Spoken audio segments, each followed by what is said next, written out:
10 नवंबर 2025 शाम के करीब 6:50 पर दिल्ली के रेड फोर्ट के पास ट्रैफिक सिग्नल पर एक वाइट होंडा i20 रुकती है और कुछ सेकंड बाद एक जबरदस्त धमाका। लोग सोच भी नहीं पाए और पूरी रोड आग और धुएं से भर गई। लेकिन ये कहानी यहीं खत्म नहीं होती। ये सिर्फ एक ब्लास्ट नहीं बल्कि इंडिया के सबसे एजुकेटेड टेरर मॉड्यूल का राज खोलती है। ब्लास्ट के तुरंत बाद दिल्ली पुलिस और एनआईए साइट पर पहुंचती है। कार के पार्ट्स बिखर चुके थे, लेकिन फॉरेंसिक एक्सपर्ट को कुछ छोटी चीजें मिलती हैं, जैसे एमोनियम नाइट्रेट के पार्टिकल, कुछ बर्न सर्किट वायर और टाइमर के टुकड़े। ये सब इस ब्लास्ट की तरफ इशारा कर रहे हैं। ये एक आईईडी यानी इम्प्रोवाइज्ड एक्सप्लोजिव डिवाइस था। इन्वेस्टिगेशन टीम कार के रूट को ट्रैक करती है और एक एक क्लू मिलता है। कार रेड फोर्ट के एरिया में आई थी बहादुरपुर टोल प्लाजा से। ये उन्होंने टोल फुटेज देखा। एक आदमी क्लियरली कार चला रहा था जिसका नाम था डॉक्टर उमर उन नवी, पुलवामा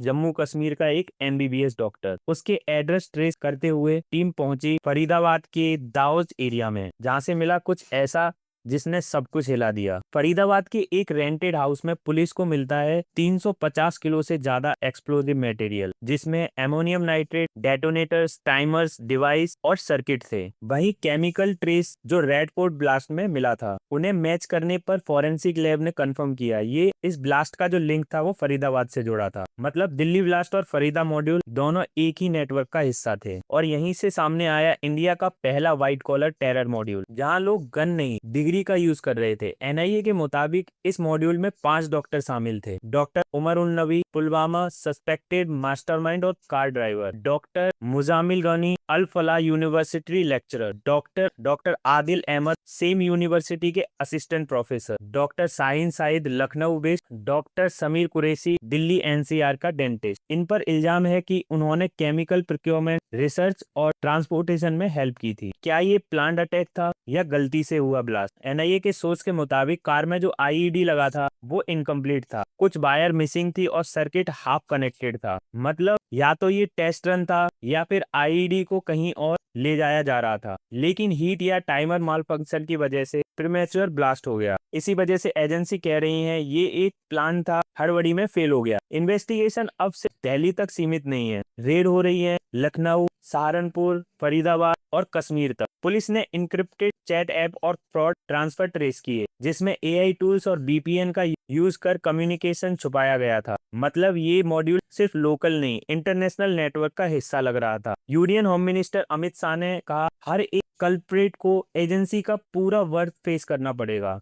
प्राइम मिनिस्टर नरेंद्र मोदी ने इसको एक वेल प्लान्ड कॉन्स्पिरेसी बताया और एजेंसी को फुल सपोर्ट देने का ऑर्डर दिया। अब केस ऑफिशियली एनआईए के पास है और यूएपीए के तहत इन्वेस्टिगेशन चल रही है। अब तक 5 डॉक्टर पकड़े गए हैं, एक को डिटेन किया गया है और लगभग 250 किलो तक एक्सप्लोजिव मटेरियल डिफरेंट जगह से रिकवर किया गया है। और पर सबसे बड़ा सवाल भी वही है, क्या यह ब्लास्ट एक गलती से हुआ टेस्ट था या किसी बड़े अटैक का रिहर्सल था? दोस्तों, ये केस एक नई सोच देती है कि अब टेरर सिर्फ जंगलों में नहीं, लेबोरेटरी और यूनिवर्सिटी में भी प्लान हो सकता है। आपको क्या लगता है, क्या ये फेल टेस्ट था या इंडिया पर होने वाला बड़ा अटैक का रिहर्सल? कमेंट में अपनी सोच लिखें, वीडियो को शेयर करें और चैनल को सब्सक्राइब करें ऐसी और इन्वेस्टिगेशन अपडेट के लिए। Thank you. जय हिंद।